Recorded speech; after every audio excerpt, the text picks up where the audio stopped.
కష్టాలు ఏమైనా పడ్డారా? ఐ మీన్ ఎవరినైనా ఫేస్ జూనియర్ చేశారా? ఆర్టిస్ట్ గా వెళ్ళేటప్పుడు చాలా ప్రాబ్లమ్స్. ఫస్ట్ నా లైఫ్ లో జూనియర్ ఆర్టిస్ట్ గా వెళ్ళిన సెకండ్ డే, ఫస్ట్ డే వెళ్ళాను. వెళ్ళిన తర్వాత అక్కడ సెట్ లోనే నువ్వెందుకమ్మా వచ్చావు, నీకు ఎవడు ఏమి ఇస్తాడని వచ్చావు, ఎందుకు నీకు చక్కగా ఇంటికి వెళ్ళిపోవచ్చు కదా, నీకు ఎవరు ఇస్తారు డబ్బులు, అసలు ఏ క్యారెక్టర్ ఉందని వచ్చావు నువ్వు, ఇలా రాకూడదు కదమ్మా, ఎందుకు ఎవరు తీసుకొచ్చాడు అడిగి బుర్రిపోద్దా, నన్ను తీసుకొచ్చిన వాళ్ళు తిట్టారు, నన్నే తిట్టారు, ఎందుకమ్మా వెళ్ళిపో అమ్మా, నీకెందుకు ఇదంతా, చాలా డైరెక్టర్ చాలా మాటలన్నారు. సో అది పెద్దగా బాధ అనిపించింది నాకు. మీరు సినిమా ఫీల్డ్ కి వచ్చేటప్పుడు ఇవన్నీ మీకు తెలియదా? ఐ మీన్ కమిట్మెంట్స్ అడుగుతారు, ఇవన్నీ మీకు Yeah. తెలియదా? తెలుసు, అంటే వచ్చినప్పుడు తెలీదు, సో వాళ్ళు అడిగేటప్పుడు నాకు తెలుసు.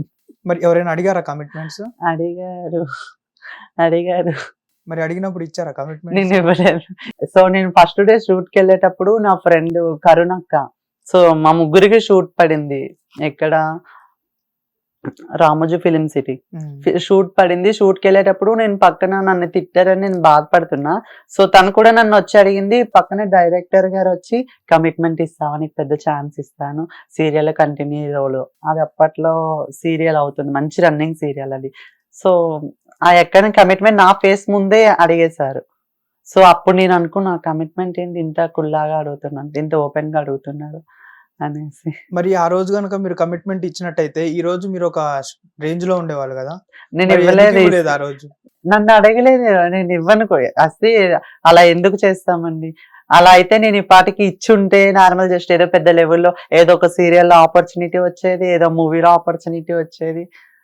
సో ఫిలిం ఛాంబర్స్ లో అందులో కమిట్మెంట్స్ అడిగారు, మరి ఇస్తే మరి అందులో కూడా ఏదో ఒక కార్డు ఏదో తీసుకొని అందులో ఒక ఆర్టిస్ట్ అయ్యి ఈ పాటకి మీ ముందు ఇంకా కూర్చుందని నేను. ఇది అడగొచ్చో అడగకూడదో తెలీదు. చెప్పండి. Are you virgin? Yeah, really? Really. అంటే ఇప్పుడు ఉన్న ట్రాన్స్జెండర్స్ లో వర్జిన్ అని ఎవ్వరు చెప్పరు. మీరు ఇన్ని ఇయర్స్ అయినా కానీ వర్జిన్ గా ఎలా ఉండగలుగుతున్నారు? అంటే మీ దగ్గర అమ్మాయిల ఫీలింగ్స్ ఉన్నాయి, మీకు కొన్ని ఫీలింగ్స్ ఉంటాయి కదా. అంటే మీకు ఎప్పుడు ఒక అబ్బాయి మీద ఇష్టం కలగడము, అబ్బాయిని లవ్ చేయడం ఇలాంటివి ఏం లేవు? లవ్ స్టోరీస్ ఏం లేవా? చేశాను, ఒక అబ్బాయిని లవ్ చేశాను. అబ్బాయిని లవ్ చేసి తను మా రిలేటివే. సో అబ్బాయిని లవ్ చేసిన తర్వాత ఇంకా అన్ని తనేనేమో అనుకున్నా, నేను పెళ్లి చేసుకుంటాడేమో అనుకున్నా. పెళ్లి దాకా మాట్లాడుకున్నాము, చేసుకున్నాము, అన్ని అంటే చేసుకుంటాడు అని అనుకున్నాం కానీ చేసుకోలేదు. జస్ట్ హగ్ ఇచ్చా, కిస్ చేసుకున్నా. సో అవన్నీ ఓకే, జస్ట్ మేమైతే ఫిజికల్ అవ్వలేదు. అవ్వాలని ఉన్నా సరే మేము అవ్వలేదు, ఎందుకంటే ఆ పోలే మనమే కదా, అయితాంలే, ఏదో రోజు చేసుకుంటాంలే, తప్పదు కదా, అది కూడా ఒక లైఫ్ లో ఒక పార్ట్ కాబట్టి అది కామన్. అది ఫిజికల్ అవ్వడంలో ఎవరుంది? తెలిస్తే అందరికి తెలిసిద్ది, తెలియకుండా చేస్తే ఎవరికి తెలియదు కదా. సో తెలిసేటోళ్ళు బ్యాడ్ అవుతారు, తెలియకుండా చేసుకునేటోళ్ళు మంచిగా అవుతారు. ఎన్ని ఇయర్స్ లవ్ స్టోరీ మీది? నేనా 2 years లో వచ్చేసాను అబ్బాయిని. మీరు అమ్మాయి ఒక అమ్మాయిగా మీరు ఒక ట్రాన్స్జెండర్ గా మీరంటే ఇప్పుడు కలవడానికి ఒప్పుకోలేదు. ఒక అబ్బాయిగా అమ్మాయిని కలవకుండా ఒక్క క్షణం కూడా ఉన్నాడు, కలిసిన 1 month లోనే మనం ఫిజికల్ గా కమిట్ అవుదాం అనేసి సో అడుగుతాడు. తను సో తను రిలేటివ్ కదా, అడిగినప్పుడు మీరు ఎందుకు కమిట్ అవ్వలేదు? తను మా రిలేటివ్ కదా. ఓకే. సో రిలేటివ్ కాబట్టి అత్త చెప్పాను, ఇట్లా చేద్దాం అనుకుంటున్నాము, అత్తకి చెప్పేసా చేద్దాం అనుకుంటున్నంటే వద్దని చెప్పింది. ఓకే. మా అత్తే వద్దని చెప్పేశారు. నేను చేద్దాం, నాకు ఇష్టమే, ఆ అబ్బాయికి ఇష్టమే, చేసుకుందాం అనుకున్నాం కానీ అత్త వద్దని సార్. ప్రెజెంట్ జనరేషన్ లో ట్రాన్స్జెండర్ అంటే చీప్ గా చూడడం మొదలు పెట్టారు మళ్ళా. ఎందుకు? ఒక అఘోరి అనే పర్సన్ రావడం వల్ల, అది బాగా వైరల్ అవుతుంది. ఆ అఘోరి వల్ల ఉన్న ట్రాన్స్జెండర్స్ అందరికి నెగిటివ్ నేమ్ వచ్చింది అనేసి అంటున్నారు. దాని మీద మీ ఒపీనియన్ ఏంటి? నిజంగా తను ఎవరో తెలీదు. సో తను ఇంత సడన్ గా ఎలా చేంజ్ అయ్యి ఇంత సడన్ గా ఒక కమ్యూనిటీ నుంచి ఒక అఘోర బయటకు వచ్చాడో కూడా తెలియదు. తను నిజమైన అఘోరియా తెలియట్లేదు, లేవాలని కావాలని అలా ట్రై చేసి మనీ కోసం చేస్తున్నాడో తెలియట్లేదు. సో చాలా బ్యాడ్ అంటే చాలా బ్యాడ్ ఒపీనియన్ తెచ్చేస్తున్నాడు కమ్యూనిటీ పీపుల్స్ పైన. సో ఇది నాకు అంతగా ఏం తెలియదు. తను అబ్బాయిగా పుట్టి అమ్మాయి ఐ మీన్ ట్రాన్స్జెండర్ అయిన తర్వాత మళ్ళా అమ్మాయిని పెళ్లి చేసుకోవడం మీరు ఎలా చూస్తున్నారు దాన్ని? అమ్మాయిని పెళ్లి చేసుకుంటున్నారంటే ఇంత పెద్ద హైదరాబాద్ లో ఒక ట్రాన్స్ ఉంటారు, బాయ్స్ ఉంటారు, లెస్బియన్స్ ఉంటారు, LGBTQ. సో దాని ద్వారా అమ్మాయిలు కూడా చేసుకుంటున్నారు, అదేం కామన్ లేదు. అంటే విలేజ్ లో ఉన్న పీపుల్స్ కి తెలియదు కానీ ఇక్కడ హైదరాబాద్ లో జస్ట్ పెద్ద పెద్ద ప్రొఫెషనల్స్, సెలబ్రిటీస్ అనగా పెద్ద పెద్ద డాక్టర్స్ అనగా వాళ్ళందరూ లెస్బియన్ లెక్క. సో తను కూడా చేసింది తప్పని నాకు అనిపించలేదు, ఎందుకంటే ఒక అమ్మాయి కాబట్టి. సో ఒక అబ్బాయిని చేస్తే నేను ఒకవేళ సపోజ్ నేను మిమ్మల్ని చేశాను అనుకోండి, సో మీరు కొంతకాలమే నాతో ఉంటారు, లైఫ్ లాంగ్ ఉంటారని గ్యారంటీ అయితే ఇవ్వరు కదా. సో మీరు వదిలి వెళ్ళిపోతారు. అదే అమ్మాయి అనుకో, నేను అమ్మాయిని నువ్వు అమ్మాయిని, మంచిగా ఉండొచ్చు లైఫ్ లో. ఓకే. కానీ ఇప్పుడు ఆ మీరు ఈ ఫీల్డ్కి వచ్చి ఏం సాధిద్దాం అనుకుంటున్నారు? ఐ మీన్ ఈ ట్రాన్స్జెండర్ గా మారి మీరు ఏం సాధిద్దాం అనేసి ట్రాన్స్జెండర్ గా నా మారి గోల్, నేను నా ఫీలింగ్స్ కొరకు నేను అమ్మాయిగా మారాను, నేను అమ్మాయిగా అయ్యాను. నా గోల్ మొత్తము నేను ఒక పెద్ద ఆర్టిస్ట్ అవ్వాలి, మా డిస్ట్రిక్ట్ విజయనగరానికి, మా రఘుమండకి, మా విలేజ్ కి మంచి పేరు తేవాలి. సో మా మమ్మీ డాడీకి చెడ్డ పేరు రాకుండా మంచి పేరు రావాలి. సో అది అయిపోయిన తర్వాత నేను ఒక పెద్ద ఆర్టిస్ట్ అవ్వాలని నా గోల్.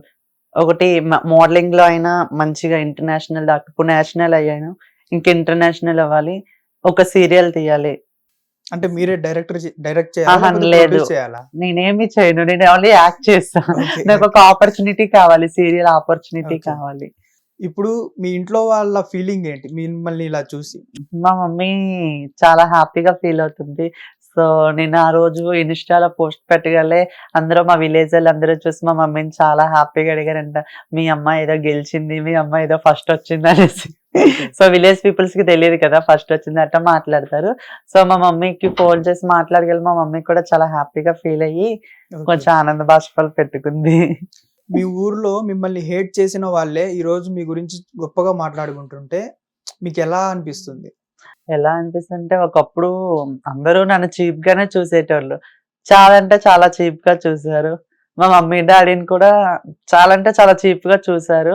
సో అటువంటిది ఇప్పుడు చాలా హ్యాపీగా, చాలా అంటే చాలా హ్యాపీగా ఉంది. ఓకే.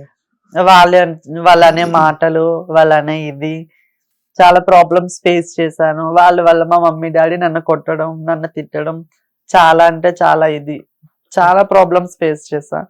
సో ఇప్పుడు అటువంటి వాళ్ళు, ఇప్పుడు చీతు అన్న వాళ్ళు ఇప్పుడు నా దగ్గరకు వస్తున్నారు, నన్ను ఇచ్చేసి మంచిగా ససి ససి అనేసి బాగా రిసీవ్ చేసుకోను. మా విలేజ్ పీపుల్స్ అనగా, మా స్ట్రీట్ పీపుల్స్ అనగా ఎవరైతే నన్ను అవాయిడ్ చేశారో ప్రతి ఒక్కరు ఇప్పుడు నువ్వే ససి అది ఇది చెప్పి బాగా రిసీవ్ చేసుకున్నారు. మీరు ట్రాన్స్జెండర్ గా మారతాను అని చెప్పినప్పుడు మీ ఇంట్లో వాళ్ళు ఎలా రియాక్ట్, ఐ మీన్ ఎంకరేజ్ చేశారా లేకపోతే వద్దు అనేసి స్టాప్ చేశారా అక్కడికి? మా మమ్మీ వాళ్ళు ఎవరు సపోర్ట్ చేయలే. ఫస్ట్ నా స్టడీ కంప్లీట్ చేయమని చెప్పారు. నేనే ఆపరేషన్ అయిపోతే అప్పుడు స్టడీ కంప్లీట్ చేస్తానన్నా.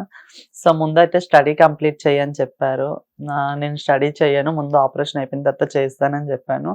సో అంతలోపే వద్దు, నువ్వు విట్టానే ఉండు, నువ్వు విట్టాను. మా మమ్మీ చెప్పింది, నీకు ఎట్టా వద్దు అని చెప్పారు, ఫోర్స్ చేశారు చాలా. నాకు వద్దు, నేను అమ్మాయిగానే ఉంటానని చెప్పాను. సో మా మమ్మీ చెప్పింది, సరే నీకు నీ ఇష్టం వచ్చినట్లు ఉండు, అమ్మాయిగానే ఉండు, మేము ఆపరేషన్ చేపిస్తాం అది ఇది అని అన్నారు. సో నాకు ఇంట్లో ఆపరేషన్ చేసుకోవడం ఇష్టం లేక హైదరాబాద్ వచ్చి నేనే కష్టపడి నేనే చేపించుకో. ఓకే.